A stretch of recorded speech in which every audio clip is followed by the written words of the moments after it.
Hey there, awesome cartel fans! Are you ready for the ultimate memoir from one of Hollywood's biggest stars? Matthew McConaughey's Greenlights is finally here, and it's chock full of all the Matthew-style wisdom that you could ever want. But did you know that McConaughey has been dreaming of becoming an author for over 30 years? That's right, back in 1989 he wrote a poem about it, and now that dream has come true with the publication of Greenlights. In this book, you'll get a behind-the-scenes look at McConaughey's life, from his tumultuous upbringing in Texas to his rise to fame as the ruggedly serene star of Magic Mike, True Detective, and Dallas Buyers Club. Plus, he's packed it full of all the homespun wisdom and hilarious anecdotes that only could deliver. But Greenlights isn't just a straight memoir, it's a book that delivers universal truths and lessons that will help you navigate the hard stuff in life. And let's be real, who wouldn't want a little bit of that McConaughey charm and wisdom in their life? So don't wait, get your hands on Greenlights today and get ready for a wild ride through the life and times of Matthew McConaughey. It's a must-read for any fan of the actor or anyone looking for a fun and enlightening read. You can find a link to his audiobook in the description. Thanks for watching, and don't forget to hit that subscribe button for more book recommendations from Awesome Cartel. Now, we'll leave you with a sample from the audiobook, narrated by the legend himself, Matthew McConaughey. Me more satisfaction at the time, and still, I found a reliable theme. So I packed up those journals and took a one-way ticket to solitary confinement in the desert, where I began writing what you hear now. An album, a record, a story of my life so far. Things I witnessed, dreamed, chased, gave, and received. Truth bombs that interrupted my space and time in ways I could not ignore. Contracts I have made with myself, many of which I live up to, most of which I still pursue. These are my sights and scenes, felt and figured out, cools and shamefuls, graces, truths, and beauties of brutality, initiations, invitations, calibrations, and graduations, getting away with, getting caught, and getting wet, trying to dance between the raindrops. Rites of passage.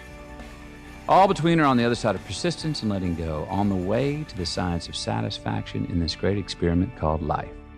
Hopefully, it's medicine that tastes good. A couple of aspirin instead of the infirmary, a spaceship to Mars without needing your pilot's license, going to church without having to be born again, and laughing through the tears. It's a love letter to life. Now, speaking of bumper stickers, I have always loved bumper stickers. So much so that I've stuck bumper to sticker and made them one word, bumper sticker. They're lyrics, one-liners, quick hitters, unobtrusive personal preferences that people publicly express. They're cheap and they're fun. They don't have to be politically correct because, well, they're just bumper stickers. From the font they're in, to the color scheme, to the word or words they say, a bumper sticker tells you a lot about the person behind the wheel in front of you. Their political views, if they've got a family or not, if they're free spirits or conformist, funny or serious, what kind of pets they have, what kind of music they like, even what their religious beliefs might be. Over the last 50 years, I've been collecting my bumper stickers. Some I've seen, some I've heard, some I stole, some I dreamed, some I said. Some are funny, some are serious, but they all stuck with me, because that's what bumper stickers do. I've included quite a few of my favorites in this book. The sole objective is the pursuit of the singular finish with only the arrival in sight. This is what brings us together. I'm never going to be my hero. I'm not going to attain that. I know I'm not. And that's just fine with me because that keeps me with somebody to keep on chasing. Whoever it is we're chasing. To that I say amen. To that I say all right, all right, all right. Sometimes you got to go back to go forward. And I don't mean going back to reminisce or chase ghosts.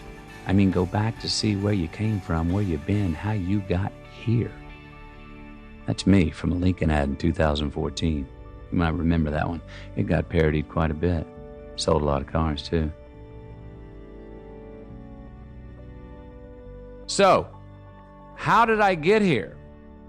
Well, I've earned a few scars getting through this rodeo of humanity. I've been good at it, I've been not so good at it, and ultimately I've found some pleasure in all of it, either way. Here are some facts about me to help set the table.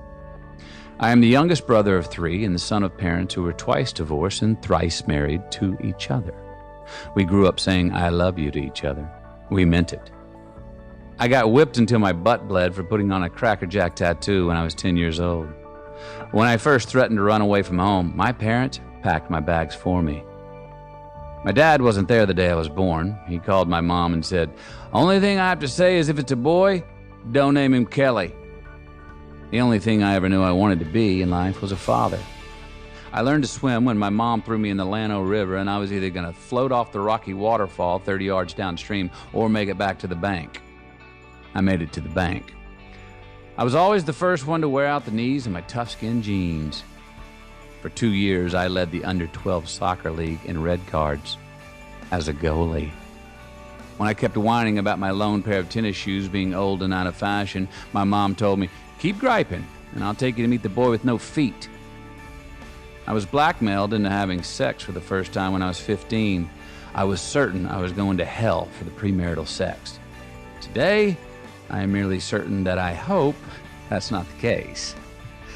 I was molested by a man when I was 18 while knocked unconscious in the back of a van. I've done peyote in Real de Catorce, Mexico in a cage with a mountain lion. I've had 78 stitches sewn into my forehead by a veterinarian. I've had 4 concussions from falling out of 4 trees, 3 of them on a full moon. I have bongoed naked until the cops arrested me. I have resisted arrest. I applied to Duke, University of Texas at Austin, Southern Methodist, and Grambling for my college education. I got accepted to 3 out of 4. I've never felt like a victim. I have a lot of proof that the world is conspiring to make me happy. I've always gotten away with more in my life than in my dreams. Whatever it is we look up to, whatever it is we look forward to, and whoever it is we're chasing, to that I say amen.